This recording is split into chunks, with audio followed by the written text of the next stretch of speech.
Hi guys, happy Saturday. Yeah, happy Saturday. So, alright, so my gin that I did give away to my hairstylist and my best friend actually started to move for her. So I'm very excited for that. So I had to tell you guys that. Now we're going to go back into Traditional Witchcraft. This is part 33, I think. I don't know. A lot of parts to this series segment. So this is about the Master of Spirits and the Magistellus. Yeah, it's so amazing. And this is all by Artisson. So, Artisson, thank you for these amazing, incredible articles and your books. So, alright, so this is pretty interesting. So now, alright, now in ancient Greece, when people died, it was believed that their psyche, their soul, escaped from them as an escaping breath. So, and this aerial thing, this breathy soul, was like wind, because as we have seen, it is a kind of wind.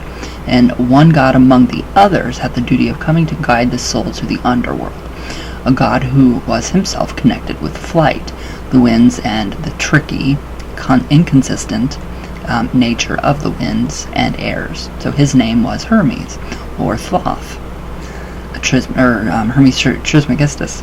And in myths, he is depicted with winged sandals, winged feet, which gave him the power of aerial flight, which is incredible. Amazing. So he was the messenger of the gods, obviously. So I think today is his day. I don't know. No, Wednesday. So he moved between the world that was seen, the world of men, and the world of the gods unseen, to do the bidding of his father Zeus, the god of storms, light from the sky, winds, thunder, and rains. Thank you, Zeus, for our torrential downpours. So, where'd I go? Okay, he was the herald of all the gods, the being who connected the mortal world with the immortal world, and saw the communication happen between them. But he was more than all this, too. Hermes was a sorcerer, a tricky and cunning sorcerer. He was deceitful, or his deceitful character from the mythologies is not in doubt, but magic. What we today call Hermetic magic, which was once a widespread and varied school of sorcery that spread all over the ancient world before and after the rise of Christianity, was precisely what its name states, the magic of Hermes. Now we're getting into Thoth. So, Hermes' connection with wind and breath, and the released breath souls of the dead, and the journey to the land of the dead, runs parallel to his role as the Logos. So the logos are archetypal energies. So the world, the spirit of the world, the messenger, and the creator of magical words. So our descriptive term for an in-depth exploration of the deeper meanings of things, our hermeneutic explanation, comes from this god's name.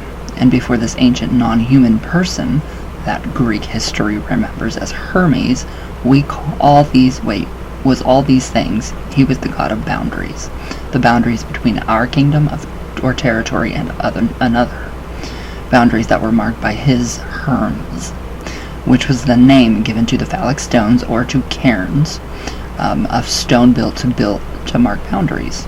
So, all right, now it is no surprise that he was the god that crossed all boundaries, as he was also the god who had the power to maintain them. The boundary between the living and the dead was the greatest of boundaries, and he could cross or guide others into crossing.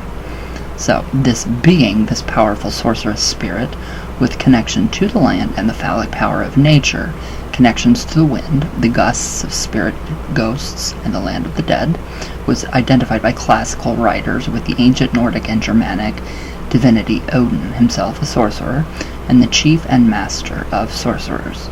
Odin's connection with the underworld and the oracles of the dead is well known. He was most known, however, for his gift to mankind of language, particularly the sorcerous language of the runes. So the word runa, from whence rune derives, means secret or mystery. So, but it has no connotation. It has connotations of a whispered mystery, a whispered secret. So, this better go into Thoth. So today we think of the letters of the various runic alphabets as the runes, but the true runes were mysterious utterances, spells known by Odin and taught to his followers, who were mostly sorcerers and people desiring power. So, either magical or political, or desiring victory over enemies. So this magical connection between the characters of Hermes and Odin is met in the connections. They both have two magical words, and words generally, they are logos, gods, word gods, givers of language, and thus, in a sense, givers of civilization to man.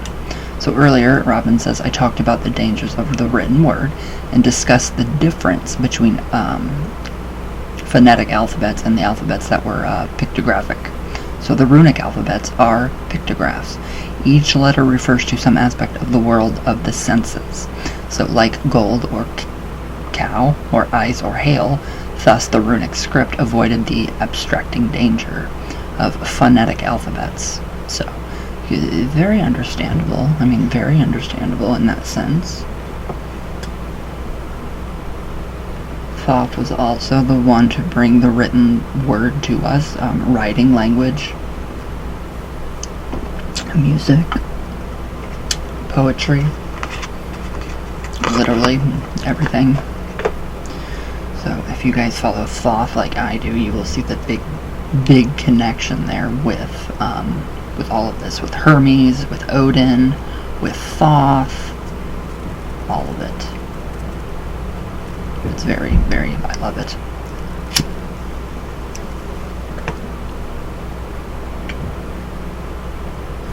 Okay. Alright, so now Odin is believed to have his origin in the ancient storm god, a grim spirit of storms and winds who was linked to the dead. His name refers to a wild fury, and only the winds and storms can deliver, and as only the inspired soul, the soul inspired or filled with windy respiration, can understand or manifest. So to be inspired, sorcerously or inspired otherwise, is to be in-breathed, to have the spirit of inspiration fill your soul. Odin's capricious trickery and ominously unpredictable nature is well known to the students of his lore. Like the winds, he appeared to be not only wandering everywhere on the earth, Odin was the great wanderer who moved all over the earth, but dangerously unpredictable at times. So, yeah, we have that with Thoth too. We have that same parallel, that same connection. Alright, so okay, where'd I go? Okay, so the wind and the storms gives motion and vitality to the world in the same way that the soul gives motion to the vitality to our bodies. So the spiritual power that I am discussing, the ancient and timeless non-human person who stands behind the ancient cultural iconic figures of Hermes and Odin, who was not depicted as phallic and chthonic or called All-Father for no reason. But as we investigate the ways that these ancient cultures in southern and northern Europe were experiencing the spirit of winds, words, and ghosts, we start to come to another realization. So the breath-giving and guiding master of spirits is still among us, still blasting around the world, just as he always was and always will be. It's happening right now. So you can see it in nature, which is amazing. Alright, so and in the mysteries of modern witchcraft, it means everything, because this is important. Being stands behind witchcraft in the same way and for the same reason that he stood behind sorcery all over Europe and in ancient times. He is the Witchfather, the creative and deceitful spirit that inspires not just poetry and song and epic, but spells and sorcery. He is the spirit with mastery over the ghost roads, the guide of the dead, met at the crossroads between this world and the next, and of vicarious sexual character. So as Christian missionaries were certain that Odin was the devil himself, of course, everything is the devil to them. This being falls into the terror-ridden category, too, leading his wild hunt on the storm and through the sky, gathering souls to himself. Odin prefigured the legend of the devil's hunt with his hellish hounds. So he predated the devil's hunt. Everything else was made up by Christians and demonized. So Okay, and whether or not you realize it, if you have a daily relationship with this power immediately and distantly, this isn't just mythology. This is a truth that is stranger than any fiction. This is reality, the reality that has been hidden under the myths that we have all been taught to disregard since the time we discovered our soul, or disregarded our souls and discovered them too. So, this ancient pact between you and this ancient being of wind is remembered in your breath. So this power, this spirit, transcends the cultures that once called him by various names.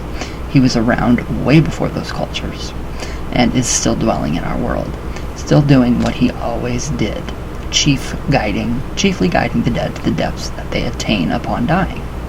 But to these sorcerously inclined, and those who have rediscovered their souls, he can communicate and interact to their behalf or to their harm. Very interesting. I mean, incredibly interesting. So, because nothing is certain, really, not in this world or the next, this is true for the character of spirits, even the very powerful ones, just as it is true for human beings. So, gaze into the character of humans for long, even yourself, and you'll see the inconstant flow of emotions and opinions that you have in the past, allowed to change you without warning. You'll remember the friends or family you might have let down. You probably weren't trying to be evil or flighty, but it's part of our nature, and the nature of everything. Things change, and with the wind, that reality is even more present. Thus, the game of power is played out, and the roll of fate's dice determines the character and abilities and propensities of every being, seen or unseen, from moment to moment. So the only hope of the wise is to be like the wind, able to stir and fly and flow and change at a moment's notice, to be like reality and not to try to make stone where there is water, or make earth where there is really air. To say in another way, if you are in touch with the airy and subtle force of your soul, you should be able to become a turnskin, a shapeshifter like the ancient gods were known to be. A lot of practice. Lots of inner work. A lot of inner work. So, shapeshifting has many meanings, but here I mean to alter one's mind and soul to suit whatever fateful conditions happen to emerge to you at the moment, so that you can navigate them with ease, as opposed to allowing the change to tear down whatever illusionary solidarity you were clinging to. So to make an even more straightforward example, you should become mercurial, like Mercury, the Roman divine equivalent of Hermes. So, to be mercurial, like Mercury, is to be changeable and transformative. And that is also my planet, Mercury. So, alright, now, he says, I will release a bit of information, one by me from the pages of occult history, but also from the unseen.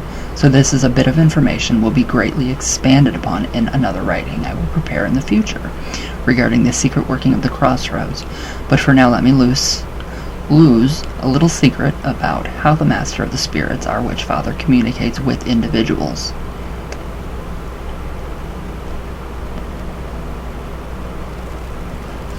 Very interesting. So, alright. Where'd we go? I don't know where I went. Okay, so every covenant of sorcerers or witches in the past was believed to worship the devil by our Christian cousins. Cult centers in the pagan world were well known to have their own individual gods or goddesses, sometimes of a very local character. This is true polytheism, after all. So yeah, it's pretty crazy.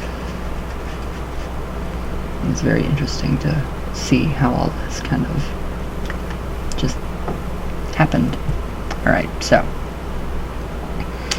yes, where'd I go? Okay, so now I know, after a long time, that witches across Europe that were truly in touch with the Master, and who truly managed to evolve a conscious relationship with him, and there are countless ways to do this, did in fact have their own devil, their own unique Master, who dwelled with them and aided their sorceries and protected them. Was it the Master? Probably not. So, a cursory study of ancient Hermeticism. Allow me to recommend the superb study Hermetic Magic by Dr. Stephen Flowers. Will reveal what other books on the topic of historical polytheology have said that the gods of the pagan world were served by other lesser daemons. The term daemon before the Christian Church turned it into demon simply meant divine being. So every god or goddess of national character, the popular gods of the national mythologies were not only great daemons themselves, but also served by beings who were spiritually attached to them, merged with them somehow. The gods and goddesses had messengers and beings who worked in this world on their behalf, not unlike many angels, which surround the Hebrew god. So the word angel comes from the Greek, means messenger. So if you met her, could you tell the difference between Aphrodite and a daemon who appeared on her behalf, and who had a similar nature to her queen and mistress? Probably not. So any daemon, no matter how lacking in power they may be relative to the greater powers, can appear to mortals as a being of incredible majesty and power.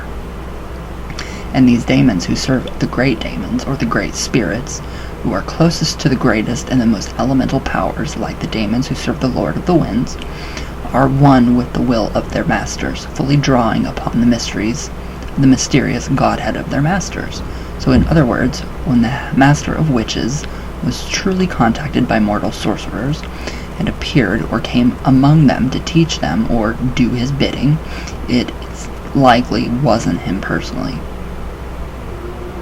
but one of his daemons, one of his servitor spirits, not the master, but little master. What occult history is called a Magistellus. So, to gain attention of the Magistellus is a great step forward in power and connection for an individual witch or sorcerer, or for the covenants of the same, to have a receptacle relationship with a Magistellus of the Master represents one's living connection to the conscious mind of the great Spirit Master that stands behind the art of operative sorcery. The Magistelli are teachers, prophets, and they appear to have much of the character and nature of the one that they do represent. Alright, so it's like coming down on behalf of that god or goddess. So, I like that. Using the work of the Crossroads, I have personally gained the attentions and friendship of one of the Master's servitors, who even now remains close to me, guiding me largely in the capacity of a divinatory familiar. His appearance to me, both as a human being and a stag or deer, and even the meaning of his name and the occult significance of the sounds that make up his name show his alignment with the sphere of Mercury, the Hermetic current, as well as his chthonic nature. So the figures of wild, hairy, goatish, horned, antlered spirits have, since time immemorial, served the Master. They appear all over folklore and in occult systems. So this satyrish spirits, most of them goat-like. Okay, sorry guys. Where'd I go? So yes, they appear all over, in folklore and in occult systems, the satyrish spirits. Most of them goat-like or shaggy, always a bit dirty, showing their connection to the Saturnian earth itself, the Sirium of Hebrew lore, the wild men of the woods of many European legends, the Bodiac pucks of the British Isles, each appearing like a little Pan or a little phallic demon, in the image of the traditional devil of Christianity. They are the windy and chthonic master's servitors, just as randy as he, but every bit as mercurial, as wise as he. They are the daemons of the ancient spirit, some Greeks knew as Hermes, and who has become our devil, and his servants is demons. Alright, so tomorrow we will pick back up with this. So I do hope you guys enjoy, and everybody stay safe, and thank you guys for watching. And I will see you guys tomorrow.